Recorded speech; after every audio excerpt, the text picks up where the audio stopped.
Welcome to Real Crime Cases. Today, we delve into a tragic story of love, obsession, and murder in the small town of Tifton, Georgia.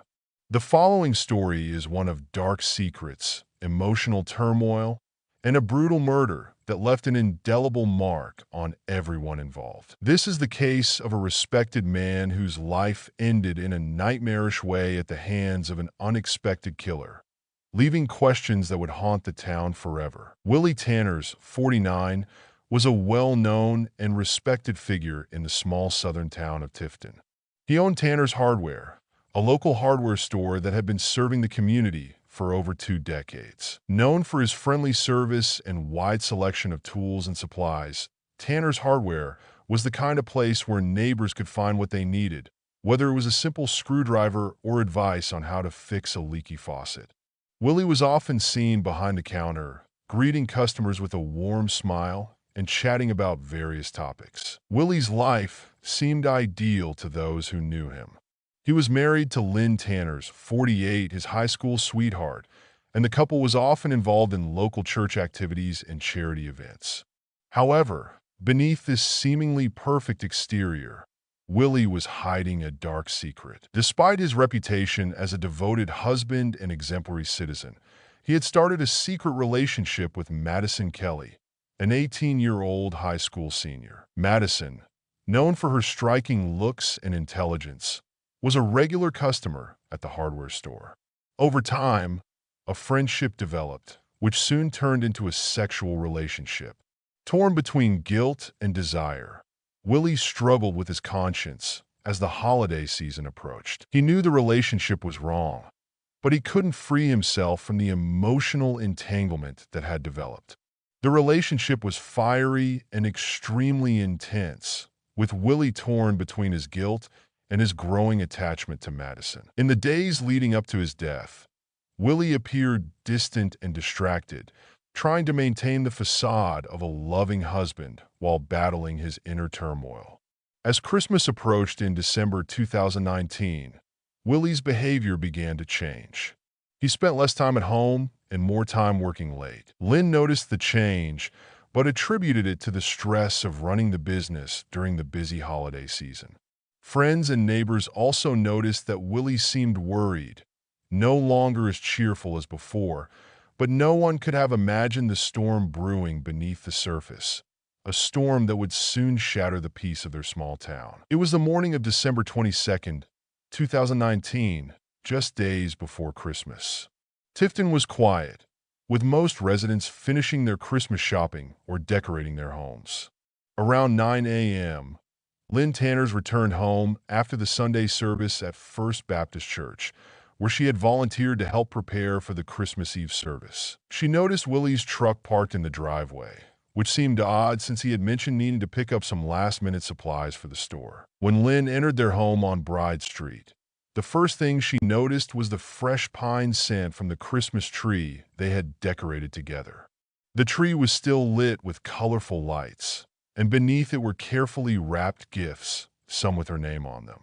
But something was wrong. The house was eerily silent, and Willie did not respond when she called for him. Upon entering the living room, Lynn encountered a scene that would haunt her forever. Willie's lifeless body lay on the floor near the Christmas tree, surrounded by broken ornaments and tinsel. His head was soaked in blood, as if it were a mangled enchilada, and a hammer lay nearby, covered with what she could only assume was her husband's blood. Lynn fell to her knees, her body trembling as she tried to comprehend what she was seeing. Panic overtook her, but she forced herself to stay calm long enough to call 911. Her voice shook as she explained the situation to the operator, tears streaming down her face. "Oh my God, my husband isn't breathing. There's blood everywhere," she cried. The operator tried to keep her calm, instructing her not to touch anything and to wait outside for the police and paramedics to arrive. Within minutes, the quiet street was filled with the flashing lights of emergency vehicles. Neighbors peeked out from their windows, murmuring among themselves and speculating about what had happened. Lynn sat on the front porch, dazed and in shock, unable to grasp how her life had changed in an instant. The Tifton Police Department arrived on the scene minutes after Lynn's 911 call. Leading the investigation was Detective Nora Collins, a veteran officer with over 15 years of experience, known for her sharp intuition and methodical approach. Detective Collins was respected by her colleagues and feared by criminals. As she stepped out of her unmarked car, she was immediately struck by the contrast between the festive decorations on the Tanners' house and the grim scene that awaited her inside. The living room was a disturbing mix of Christmas cheer and brutal violence. The Christmas lights flickered on the tree, reflecting off the broken ornaments scattered on the floor. Willy's body lay near the base of the tree, his head crushed, apparently by multiple blows with a hammer. Blood had splattered onto the nearby ornaments, soaking the wrapping paper and ribbons. Detective Collins observed the scene, her mind working quickly as she began piecing together what might have happened. The hammer lying next to Willy's body was immediately collected as evidence. The crime scene was bloody, but also oddly contained. There were no signs of a struggle beyond the immediate area around the tree. It was as if Willy had been completely caught off guard. The forensic team arrived shortly after, led by Dr. Philip K. Wong, a meticulous and detail-oriented medical examiner known for his precise work.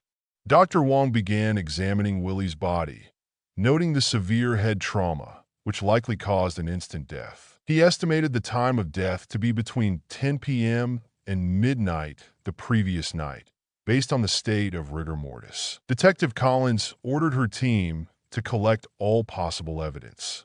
They took fingerprints, photographs, and searched for any other clues that might point to the killer.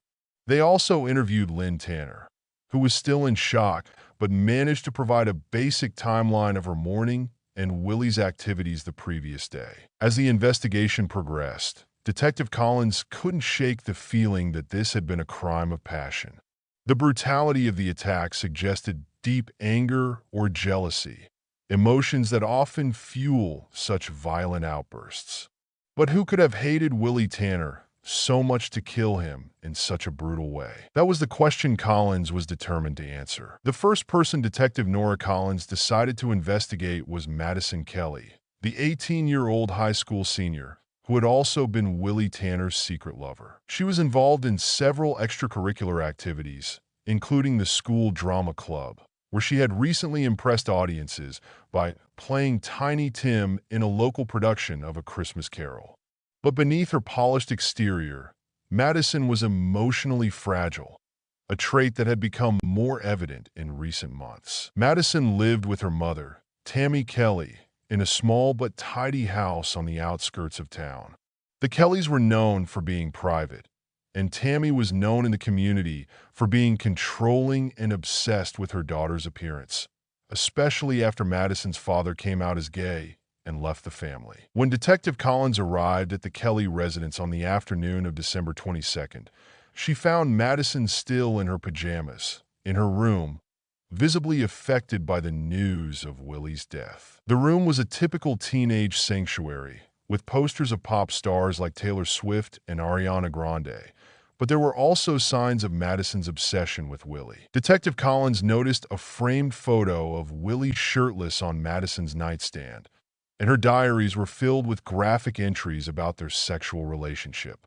During the interview, Madison initially cooperated, but quickly became emotional when questioned about her relationship with Willy. She admitted to the affair, describing how they had grown close over the past year. Madison revealed that she had fallen deeply in love with Willy and had even fantasized about a future together. However, as Christmas approached, Willy had distanced himself, and she feared he was planning to end the relationship. When Detective Collins pressed Madison about her whereabouts on the night of the murder, Madison hesitated before claiming she had been home alone studying for her final exams. Her alibi was weak, and her emotional state raised red flags for Collins. Madison's tears and trembling hands indicated she was under immense stress, but it wasn't clear whether it was from guilt or grief. As the interview continued, Madison's behavior shifted from grieving to defensive. She insisted she had nothing to do with Willy's death and began speaking erratically, blaming a mysterious man she called Bob for influencing her actions. Madison claimed that Bob had convinced her to maintain a sexual relationship with Willy, or else he would torture her. But when Detective Collins asked for more details, Madison became evasive and confused. Detective Collins wasn't convinced by Madison's story. The combination of her emotional instability, her obsession with Willy, and her weak alibi made her a prime suspect. However, Collins knew she needed more concrete evidence before making an arrest. The investigation into Madison Kelly was far from over, and Collins was determined to uncover the truth behind Willy Tanners' tragic death. The second person on Detective Nora Collins' list was Willy Tanners, Willy's wife of 25 years. Lynn was a well-known figure in Tifton, recognized for her deep involvement in the community and church activities. She was a warm and friendly woman, always greeting neighbors with a smile and often hosting gatherings at her home. Despite the outward appearance of a happy marriage, Detective Collins knew that Lynn had harbored suspicions about Willy's fidelity for quite some time. Lynn had spent the days leading up to the murder preparing for Christmas. She was busy with church events, including the upcoming Christmas Eve service at First Baptist Church. To the outside world, it seemed like Lynn was focused on her faith and family, but inside, she was worried by a growing sense of unease. She had noticed Willy's increasing absences, which he often explained as work-related or part of his commitment to the church. However, Lynn couldn't shake the feeling that something was wrong. When Detective Collins interviewed Lynn on December 22nd, Lynn was still in shock from discovering her husband's body that morning. Sitting at the kitchen table, Lynn recounted her marriage to Willy, describing him as a loving husband, but also admitting that they had grown distant and that their relationship had lost its intimacy in recent years, especially after their son, Rifle, went off to college. She confessed that she had suspected Willy was having an affair after he repeatedly rejected her request for intimacy, but she had no proof. Lynn's eyes filled with tears as she spoke about the strain this had put on their relationship, particularly in the last few months. Detective Collins asked Lynn about her whereabouts on the night of the murder. Lynn claimed that she had been at home preparing for the next day's church service. She had gone to bed early, assuming Willy would join her later. But when she woke up in the middle of the night and realized he wasn't there, she thought he had fallen asleep in the living room. It wasn't until the next morning that she discovered the horrifying truth. Lynn's account of the night was straightforward, but Detective Collins couldn't ignore the possibility that Lynn's suspicions about Willy's infidelity might have driven her to commit murder. The brutality of the crime suggested a deeply personal motive, and as Willy's wife, Lynn had both the opportunity and a potential reason to kill him. However, Lynn's grief seemed genuine, and her cooperation with the investigation was unwavering. She answered all of Collins' questions without hesitation and even provided access to Willy's personal belongings, including his phone and computer. Still, Collins knew that emotions could be powerful motivators, and she wasn't ready to rule Lynn out as a suspect just yet. The investigation continued, with Collins keeping a close eye on every detail of Lynn's story. The third name on Detective Nora Collins' list was Tammy Kelly, Madison Kelly's mother, a woman with a strong and controlling personality. Tammy was known in Tifton as a perfectionist, always concerned with appearances and maintaining a strictly orderly home, especially after her husband left her when he came out as gay. She was active in the community, often organizing events at the local church, but her primary concern was her daughter, Madison. The relationship between Tammy and Madison had always been tense. Madison, young, beautiful, and full of sexual potential, had been the object of Tammy's obsessive fear.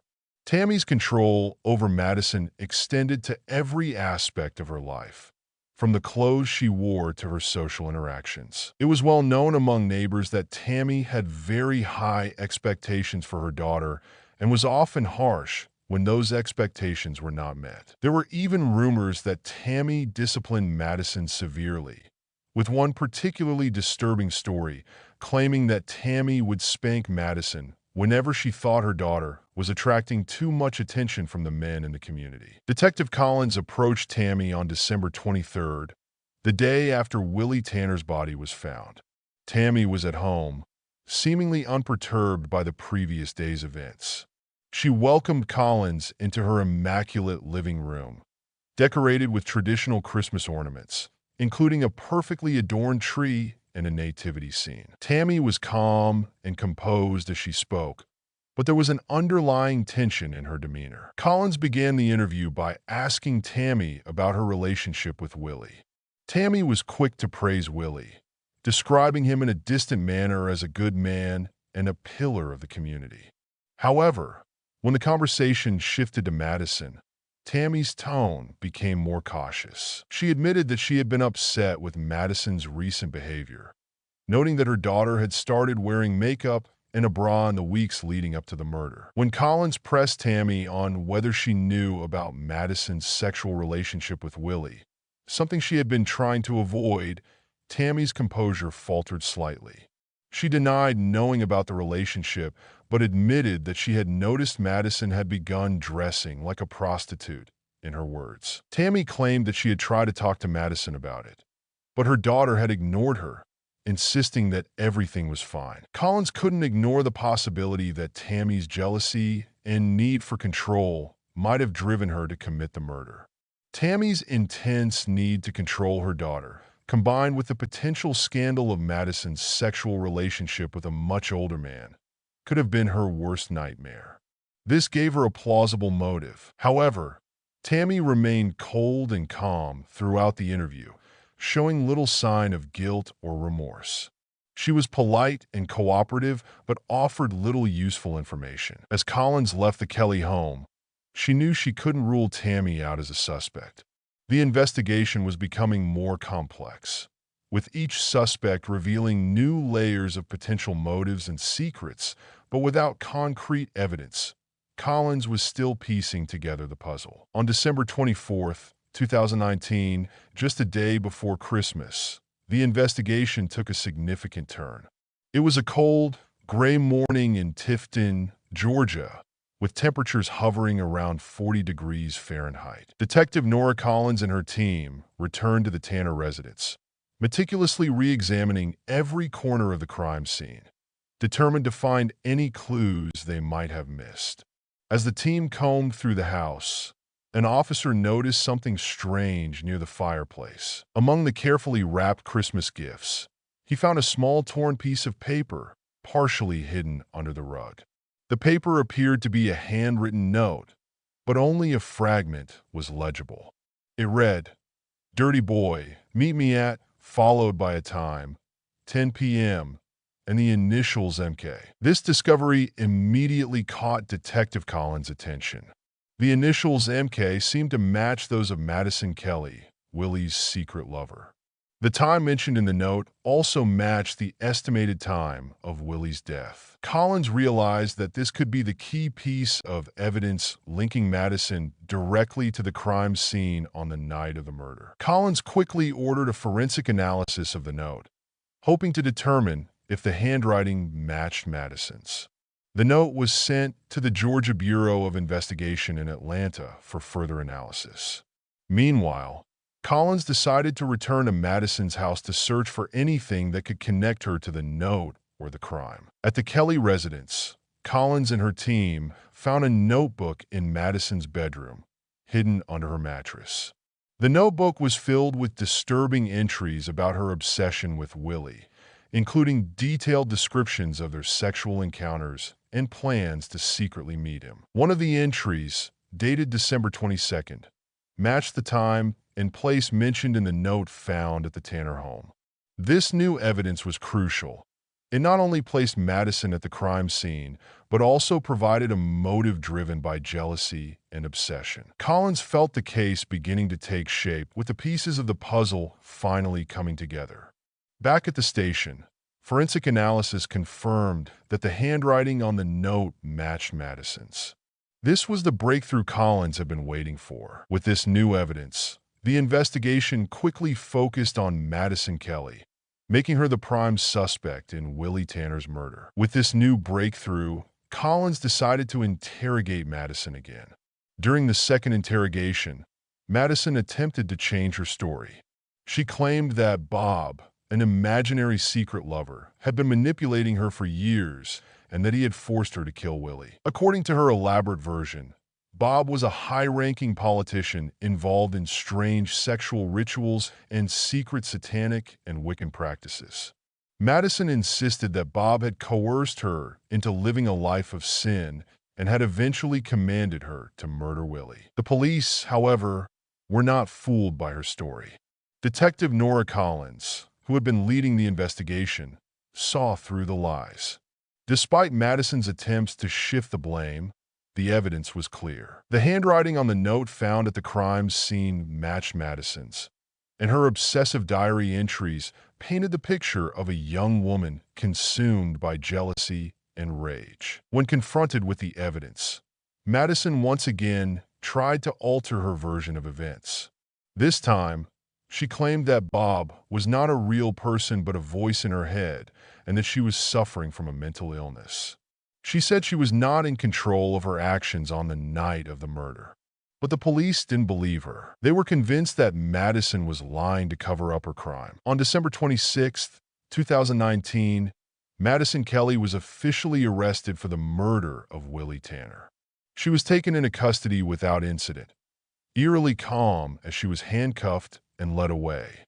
The small town of Tifton was left in shock, struggling to understand how a young woman with such a promising future could commit such a heinous act. Willy's family, devastated by the loss, found some comfort in knowing that the person responsible for his death was finally behind bars. However, the pain of his absence, especially during the holiday season, was something they would carry with them forever. Madison Kelly's trial began in early February 2020. The small town of Tifton, Georgia, was captivated by the case, with many locals following every detail closely. The courtroom was packed as both the prosecution and the defense presented their cases. The prosecution, led by District Attorney Robert Whitman, an experienced attorney known for his direct approach, argued that Madison's crime had been premeditated.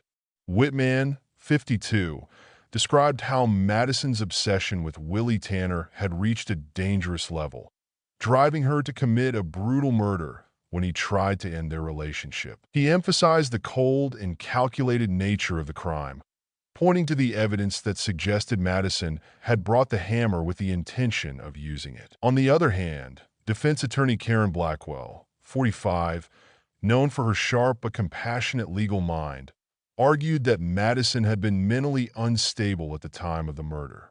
Blackwell claimed that Madison had suffered a psychotic breakdown, driven by the fear of losing Willy and the intense pressure of their secret relationship. She urged the jury to consider Madison's difficult family life and the influence it had on her mental state. Blackwell painted a picture of a vulnerable young woman, manipulated by an older man, who ultimately crumbled under the pressure. Throughout the trial, Willy's family sat in the front row, their faces marked by grief. They listened in silence as the details of Willy's double life were exposed to the world. The pain of his betrayal was evident, but so was their deep sorrow for the loss. After several days of deliberation, the jury returned with a verdict on February 18, 2020. Madison Kelly was found guilty of second-degree murder. The judge sentenced her to 25 years in prison, with the possibility of parole after 15 years. The sentence sparked mixed reactions.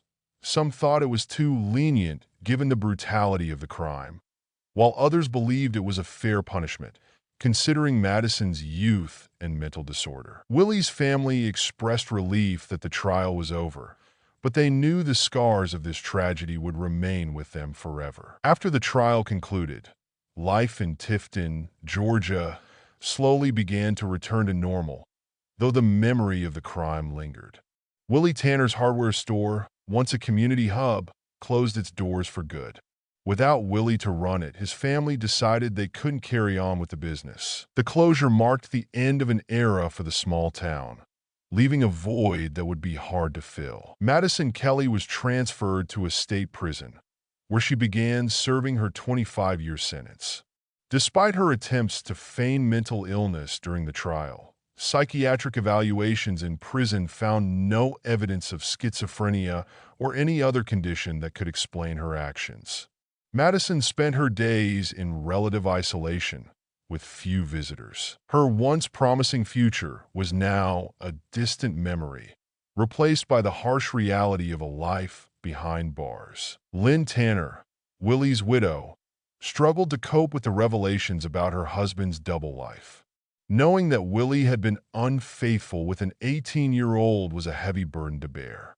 Despite the support of her church community, Lynn withdrew from public life, choosing to grieve in private. She eventually sold the family home and moved to a nearby town, hoping to start anew, far from the memories that haunted her. Tammy Kelly, Madison's mother, faced her own challenges after the trial. The scandal had brought shame to her family, and the tight grip she once held over her daughter's life had crumbled. Tammy became a pariah in the community, and many blamed her for Madison's downfall due to her controlling nature. Tammy also withdrew from public life, avoiding the judgmental glances of her neighbors. For the residents of Tifton, the events of December 2019 served as a painful reminder that even in a close-knit community, secrets can fester and lead to tragedy. That year's Christmas celebrations were more somber, as the memory of Willy Tanners' murder cast a shadow over the festive season. It would take years for the community to heal, and even then, the story of Madison Kelly and Willy Tanners would be remembered as one of the darkest chapters in Tifton's history. Interested in more real-life murder mysteries? Be sure to like and subscribe to our channel. What sentence would you have given? Leave me a comment, and I'll read it. Enjoy life, because there's only one. Yours truly, the detective.